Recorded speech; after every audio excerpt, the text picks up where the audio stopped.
Assalamualaikum warahmatullahi wabarakatuh.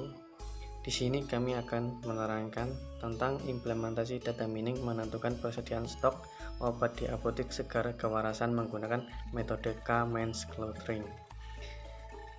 Di sini sebelumnya perkenalkan nama kelompok kami. Yang pertama ada Evi Jul Ulfia, yang kedua ada Atika Amalia, yang ketiga ada Zulhaidar Fikri Hudala, yang keempat ada Amji Susanto.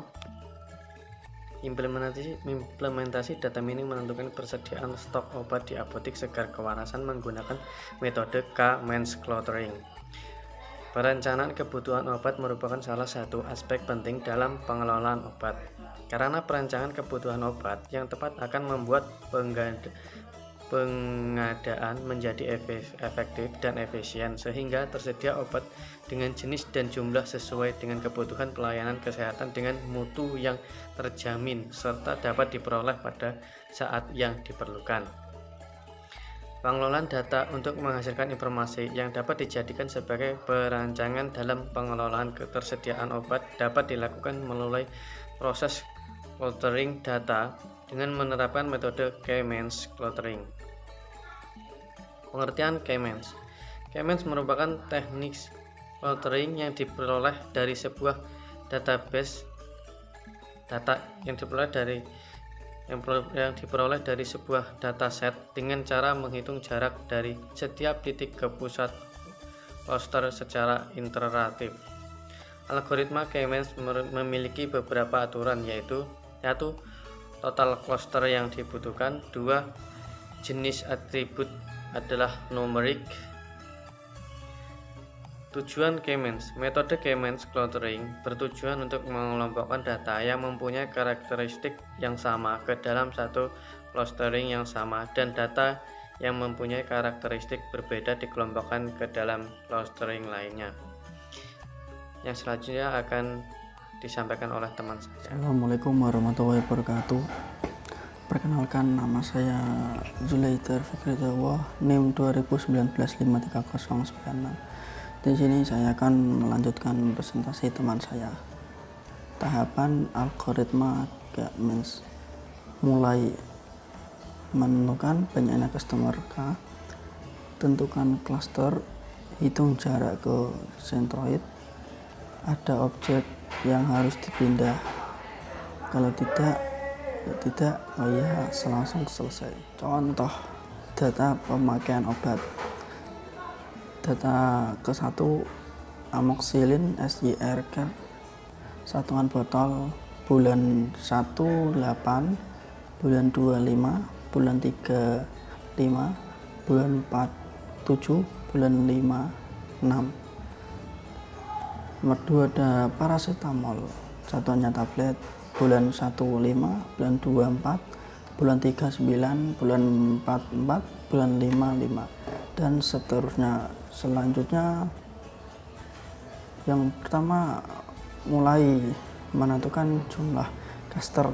Setelah menentukan jumlah cluster pada penelitian ini, bagi cluster menjadi 2 cluster, yaitu obat kerja lambat dan obat kerja cepat atau C1 dan C2, serta menyesuaikan. 3. Studi penentuan cluster atau fokus.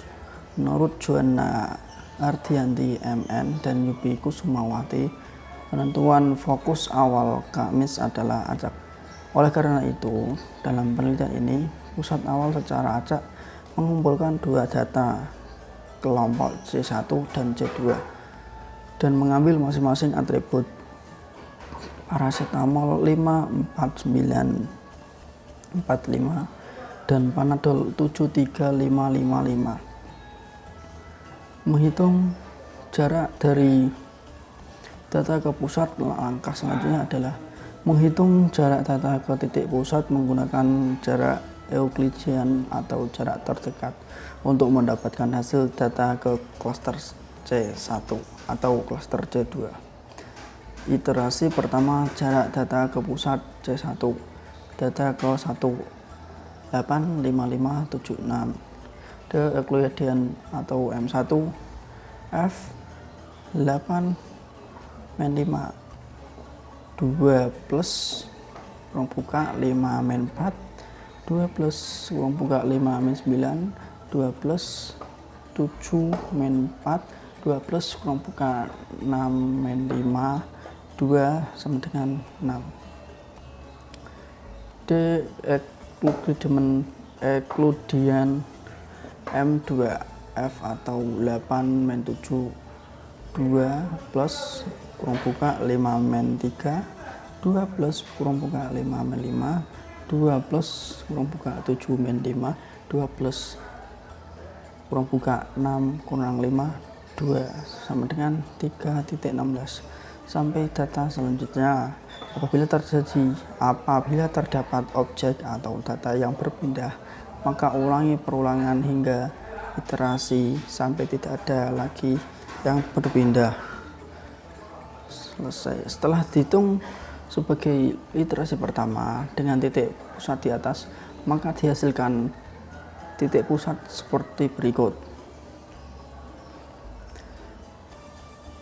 Pada perhitungan iterasi pertama, dihasilkan dari 20 data terdapat 5 anggota dengan kategori C1 dan 15 anggota dengan kategori C2. Kemudian dilanjutkan dengan menghitung iterasi kedua. Pada hitungan iterasi kedua digunakan titik pusat klaster yang baru. Ini adalah perhitungan iterasi pertama. Data pertama ada amoxilin SYR, satuan botol, bulan 1 8, bulan 2 5, bulan 3 5, bulan 4 7, bulan 5 6, C1 6, C2 3.16 kategori C2. Selanjutnya presentasi akan dilanjutkan oleh teman saya. Selanjutnya adalah perhitungan iterasi kedua. Setelah perhitungan iterasi pertama selesai, selanjutnya adalah menghitung iterasi kedua menggunakan titik pusat cluster sehingga dihasilkan diagram seperti pada gambar ini.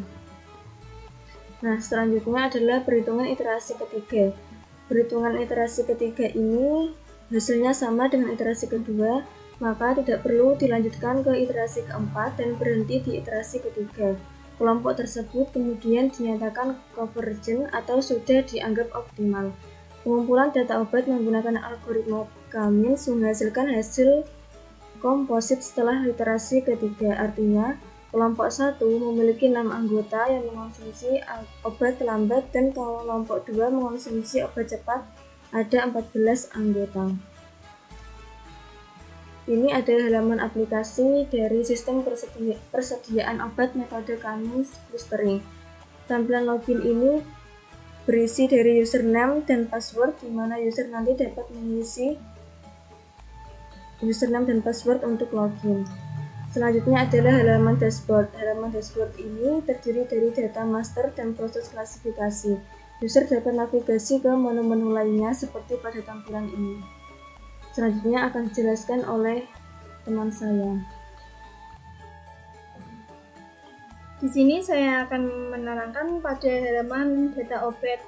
Pada halaman data obat ini terdapat tampilan menu data obat.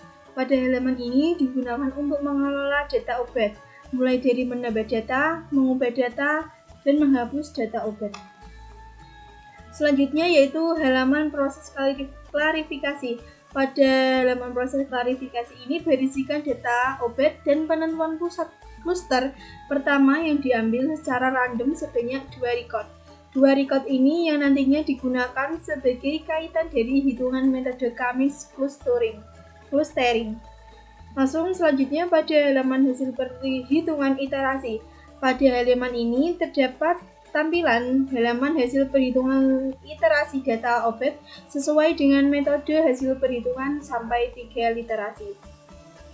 Selanjutnya kesimpulan dalam proses algoritma Cummins, sentroid pertama ditentukan secara acak.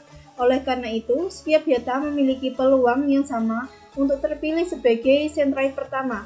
Algoritma mempengaruhi nilai keseluruhan untuk hasil clustering yang optimal dan mengubah validasi. Hasil eksperimen dengan menggunakan 2 kategori data menunjukkan bahwa jumlah data berpengaruh terhadap Hasil optimal cluster. Pada hasil pengujian dengan 20 data, cluster optimal menyumbangkan 6 data untuk cluster C1, yaitu obat yang pemakaian lambat, dan 1 data untuk cluster C2, yaitu obat yang pemakaian cepat. Hal ini menunjukkan bahwa data mendekati pusat cluster pembayaran atau pusat. Hasil clustering yang optimal ditampilkan secara grafis sebagai titik penyesuaian untuk setiap cluster yang mudah dibaca dan dipahami. Sekian dari kelompok kami. Apabila ada salah-salah kata atau salah mengerjakan tugas, mohon dimaafkan. Wassalamualaikum warahmatullahi wabarakatuh.